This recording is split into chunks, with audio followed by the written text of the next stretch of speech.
Bonjour à tous. Merci tout d'abord pour l'invitation à être ici aujourd'hui. Ça sera l'occasion du coup de vous présenter un peu l'origine le développement d'une approche de thérapie génique au laboratoire. Moi, je travaille à Geneton dans le laboratoire d'Anna Bougibello et c'est un plaisir aujourd'hui d'être ici parmi vous. Petit rappel sur la base de la myotrophie spinale. Donc, c'est dû donc, à des mutations, des lésions dans le gène SMN1 et les mutations dans ces gènes amènent donc à un manque de quantité de protéines stables produites dans l'organisme. Et notamment, il y a les motoneurones dans la moelle épinière le niveau ce qui amène en fait à une dégénérescence des ces cellules au niveau de la moelle épinière, ainsi donc par conséquent une atrophie des muscles. Selon le nombre de copies de SMN2, nous pouvons voir donc un type plus ou moins sévère de la maladie, notamment SMN2 aussi connu comme disease modifier de la maladie.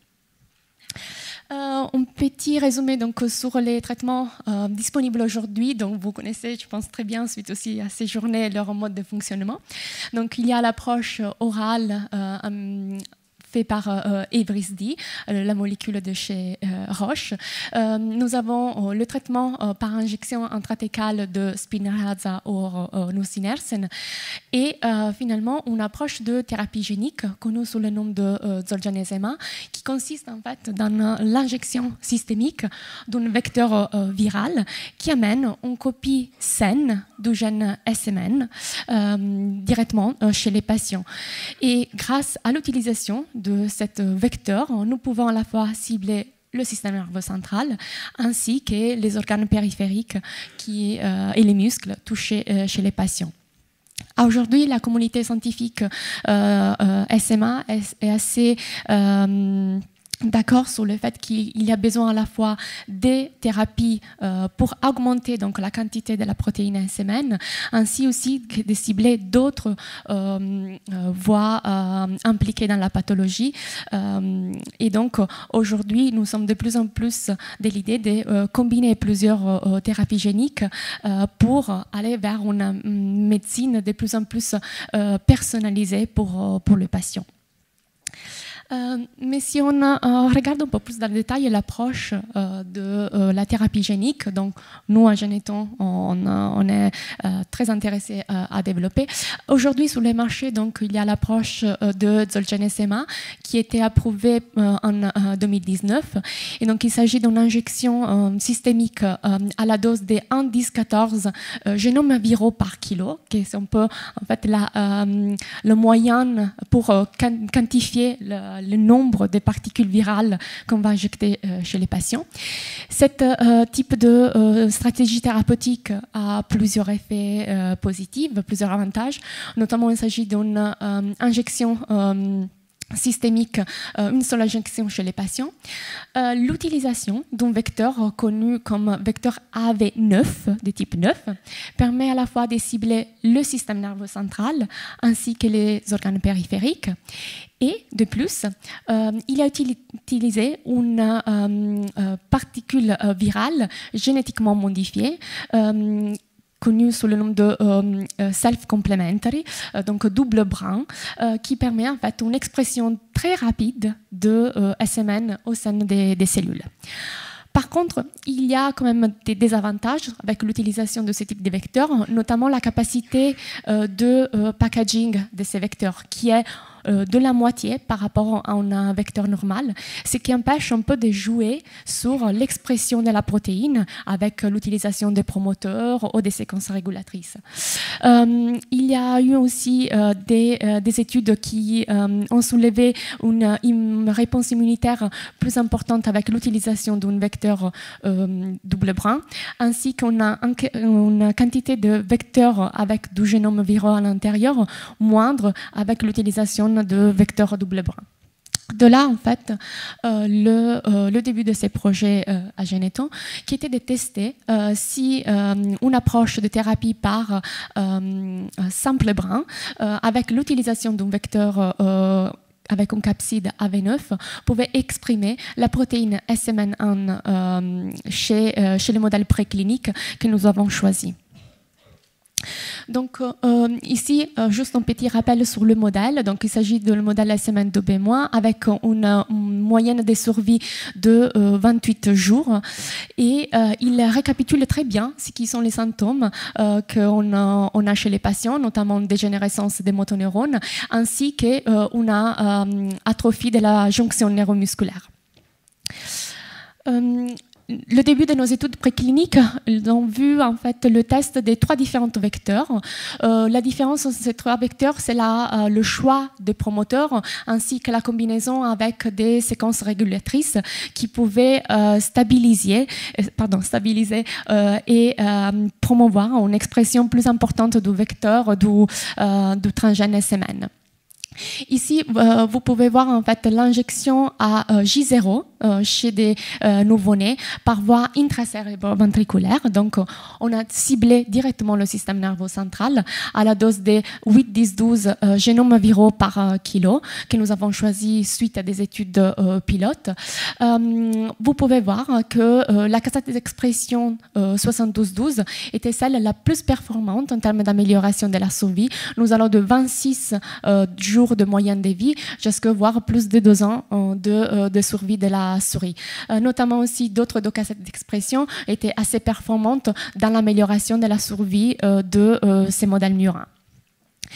Suite donc à ces premiers résultats encourageants, nous avons creusé un peu plus. Nous sommes allés regarder donc dans la moelle épinière l'expression de la protéine SMN. Ici, vous avez une immunohistologie qui vous montre en fait comme les cellules motoneurones, ici en rouge, elles ont été bien transduites 3 semaines après l'injection du vecteur et par le vecteur AV9 dont nous avons fait le design. Ici, vous avez l'exemple d'une coloration créside violet dont vous voyez très peu de motoneurones par rapport à des séries contrôle, mais grâce à la thérapie génique, nous étions en mesure de stopper la dégénérescence des motoneurones et donc de récupérer cette cible de la maladie. Ce modèle, il est aussi très bien pour l'étude d'une autre cible de la maladie, notamment la jonction neuromusculaire, qui est une synapse spécialisée qui fait un peu le pont entre le système nerveux et les muscles. La jonction neuromusculaire dans ces modèles est atrophiée, est dégénérée à cause d'un manque de maturation de cette synapse. Et nous allons voir ensemble, il y a donc des défauts au niveau de cette structure chez ces modèles murins.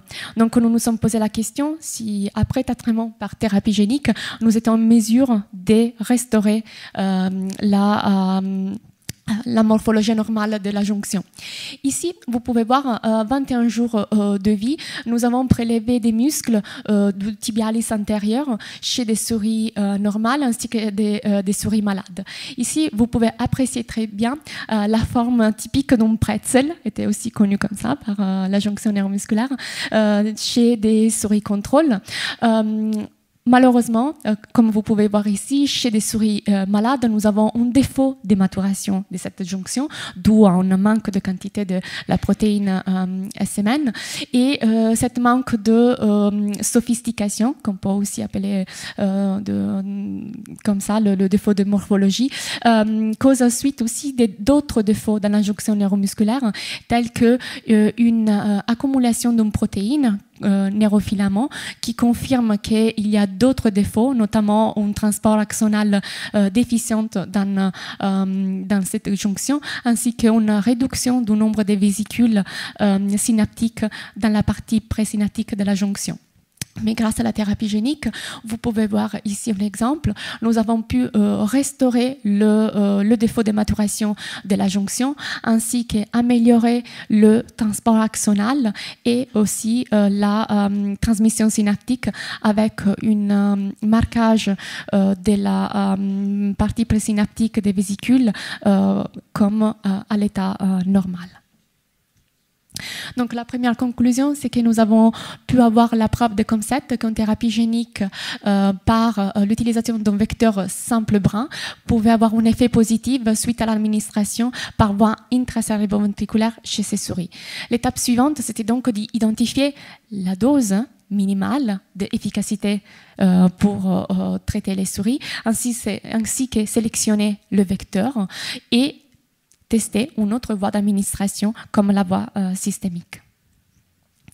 Donc, nous avons procédé à l'étude des doses-réponses avec deux cassettes d'expression, la 7212 et la 7209, qui c'était les deux cassettes d'expression qui au début avaient démontré avoir une amélioration de la survie la plus importante.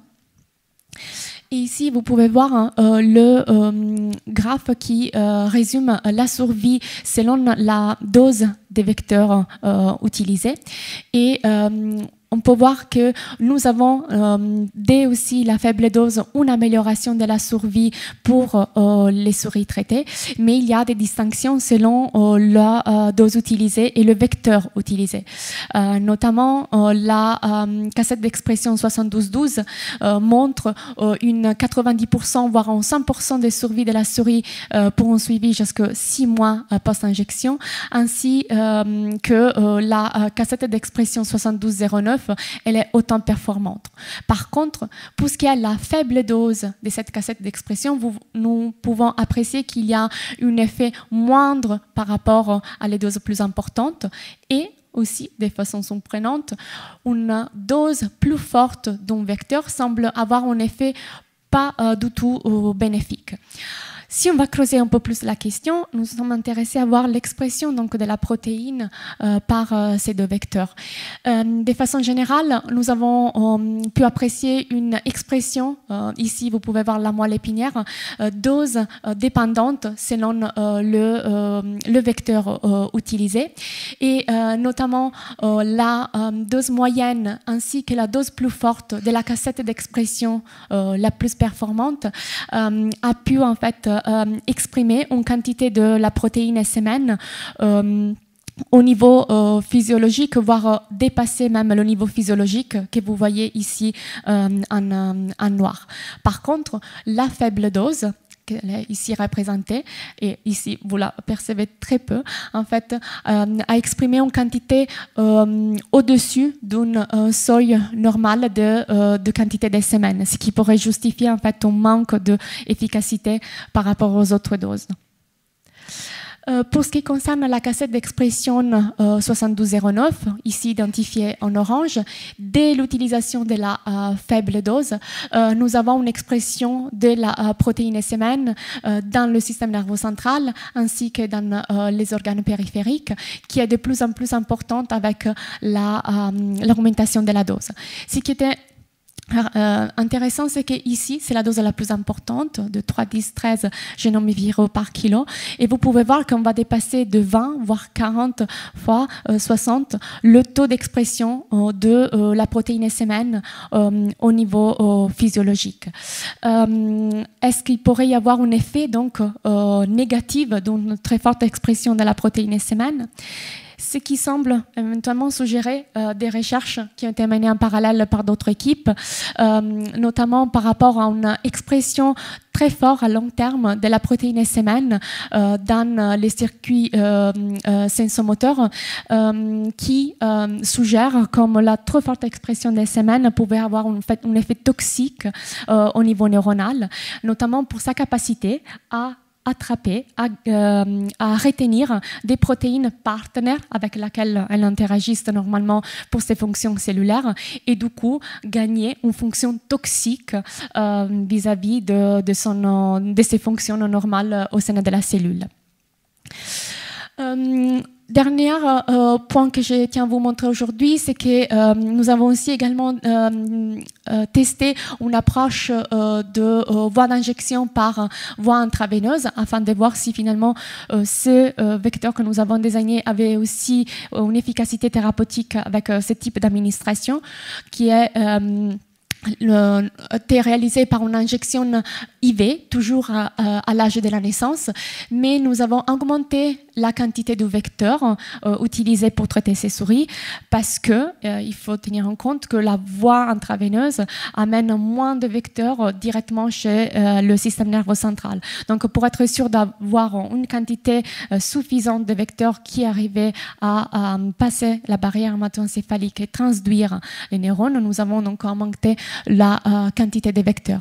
Et le choix de cette voie d'administration nous a conforté aussi sur le fait que ce type de stratégie marche, est efficace par rapport à l'amélioration de la survie des chez souris, et notamment avec la cassette d'expression 7212 être la plus performante en termes d'amélioration de ces paramètres. Donc, nous avons pu voir avec ce type de stratégie que nous étions en mesure d'améliorer le modèle préclinique avec une moyenne de survie de 26 jours jusqu'à 1 an, voire 2 ans de vie. Je ne vais pas vous présenter aujourd'hui des résultats à cause du temps, mais nous avons pu aussi démontrer une amélioration de la fonctionnalité, de la force musculaire chez ces souris. Nous avons pu aussi normaliser des cibles pathologiques telles que la dégénérescence des motoneurones ainsi que la morphologie de la jonction neuromusculaire. Donc aujourd'hui, la thérapie génique par l'utilisation des vecteurs simples bruns pourrait être une approche thérapeutique pour la myotrophie spinale, et nous avons pu démontrer qu'il y a une efficacité à la fois par l'injection de la voie directe système nerveux central ainsi que pour la voie systémique. Nous avons pu identifier la combinaison de promoteurs ubiquitaires avec des séquences régulatrices pour favoriser l'expression de la protéine SMN et la spécificité de cette expression au sein des tissus cibles pour traiter la pathologie. Ça, c'est un aspect très positif en fait pour permettre la réduction de la quantité de vecteurs injectés chez les patients, ainsi que réduire des effets négatifs que vous avez pu sûrement voir au cours de ces journées, et aussi moins de vecteurs injectés, c'est moins de vecteurs nécessaires pour un patient, donc des coûts de production aussi inférieurs pour la production de cette thérapie. Donc, ces résultats pourraient nous conforter pour le design d'une deuxième génération de vecteurs virales pour le traitement de la myotrophie spinale. Donc, je tiens à vous remercier beaucoup pour votre attention, et je tiens aussi à remercier mon équipe pour l'aide et le travail été amené que je vais vous présenter aujourd'hui. Merci.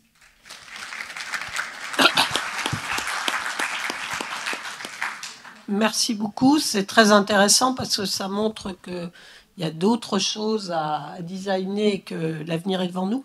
Est-ce que vous avez vu sur vos souris si, je dirais, la répartition de l'efficacité quand vous le faites par voie intraveineuse touche tous les groupes musculaires de la même façon ou tous les motoneurones de la même façon? C'est-à-dire, est-ce qu'il y a une distribution différente le long de la moelle épinière?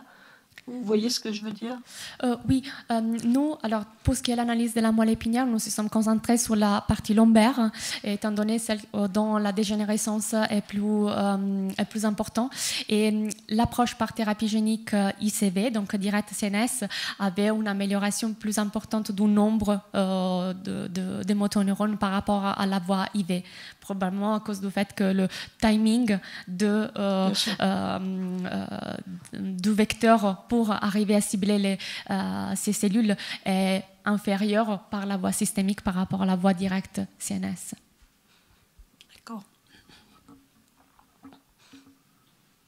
Et au niveau du système nerveux central, donc il y a une réexpression de la protéine SMN, c'est ce que vous dites?